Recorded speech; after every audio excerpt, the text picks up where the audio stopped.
Токтогул бабабыздын атынан коюлган улуу инсандар жүргөн жерде Кыргыздын эң сыймыктуу сахнасы филармонияда жолугуп турганыбызга кубанычтабыз.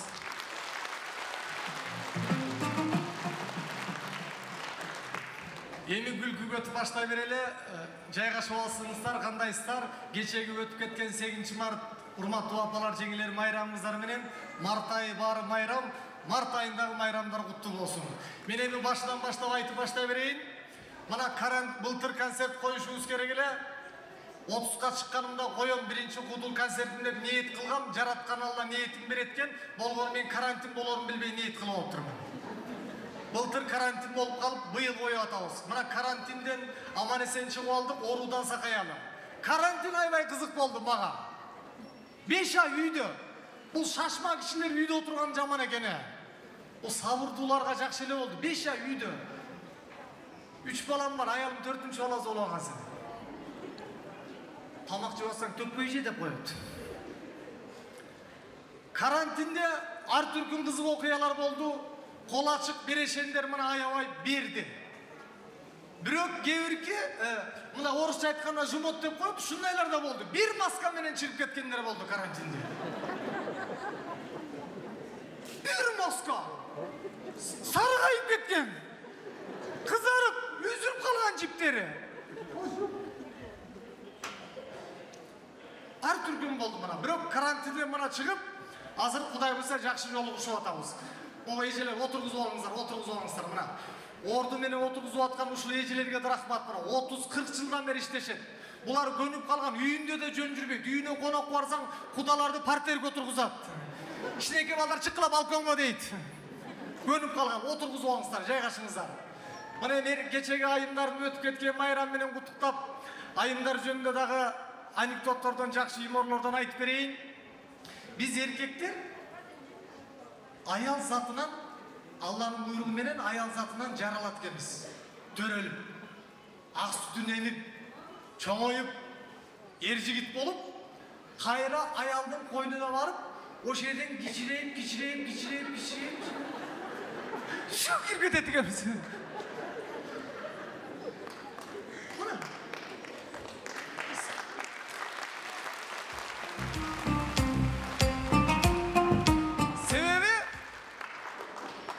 Жашоонун мыйзамы ушундай экен. Аял кааласа молдо кылып, ажы кылып өлтүрөт экен. Кааласа профессор кылат экен. Кааласа генерал, кааласа эл артист, кааласа жөнөкөй ата. Кааламаса, эгер каалай турган болсо, бомуш да кылып коюшу мүмкүн экен. Кааласа инсульт кылып өлтүрөт экен, кыйнап.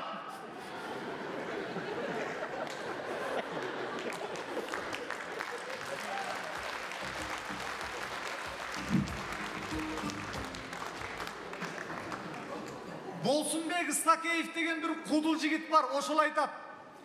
Эненин таман алды бейиш дейт.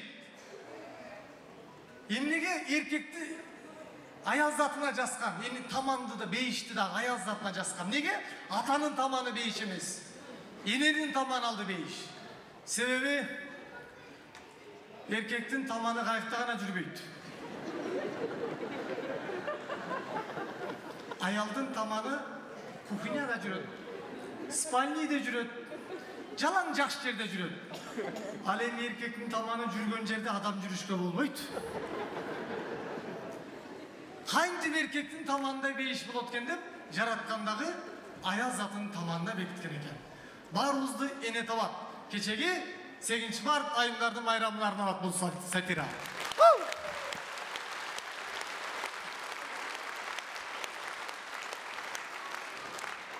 Мына мен өзү саясатка көп кызыкпайм.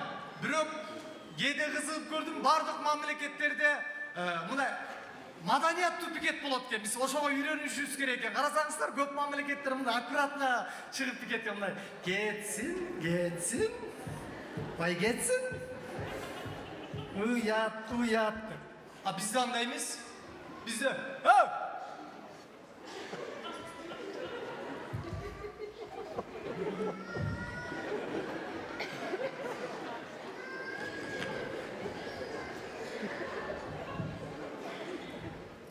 Deotunu ele getirip koyup ekенбиз biz. Biz Kırgız'ın özgöçülük jeri, Kırgız bir boluşumuz gerek eken. Ana mına Kırgızlar hazır eş nersege taң kalbay kaldık. Kıyın balдар çıkıp atsa da taң kalbay kaldık. Bирок Kırgız'ın çempiyon kızlarına bardığımız razı olduk, Bardığımız mınake. Айсулуу, Мээрим мына. Аял заты машина айдаганды үйрөндү, чемпион болгонду да үйрөндү.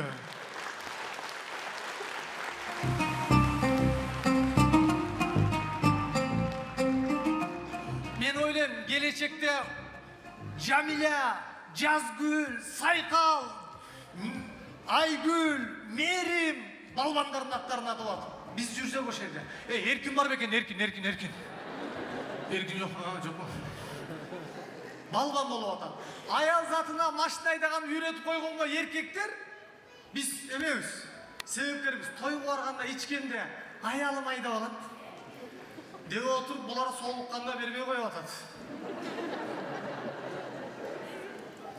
Эрте менен сайдыкка тургандан ээрнип, эркектер жалпы келебиз. Аялыбызга берип коюп, ошо менен бербей коюп атат. Бардыгына өзүбүз себепкербиз. Бирок аял заты мен үйдөгү эле бир нерселерге салыштырып көрсөм, аял заты үйдө колдонгон эле кичинекей пиала болот экенсиздер, пиала. Биз чайнек болот экенбиз. Чайнек. Эркектер үй бүлө бага чайнек. Бирок байкасаңыздар, пиала келатканда чайнек дайыма жүгүнүп турат ийирип.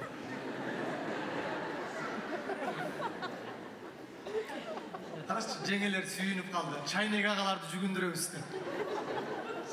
Булар билбейт да чайнектин канча пиаласы бар экен.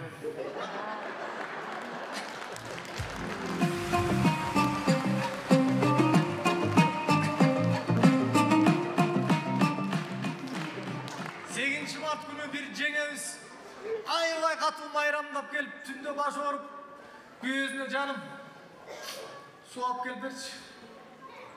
Десе күйөөсү жат. Кычкач мээң чукуу оламазы. Dese ayal aytatmış, kıçkaçka çıksan soğala gel şimdi.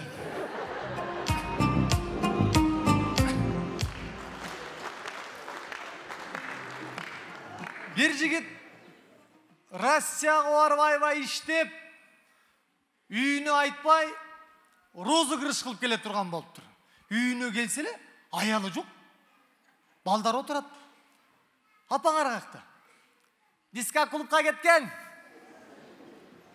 Баягы байкем диско клубка барып, бирөөгө 1000 рубль берип, ушул жерде мен аялым бар чыкырып берип койчу. Баягы кирип эле чыкырган кеткен жигит бир аялды чачынан арбап сүйрөп келип машинага отурса, тиге бул менин аялым эмес. Бул меники, азыр сеникини алып чыгам деп атат.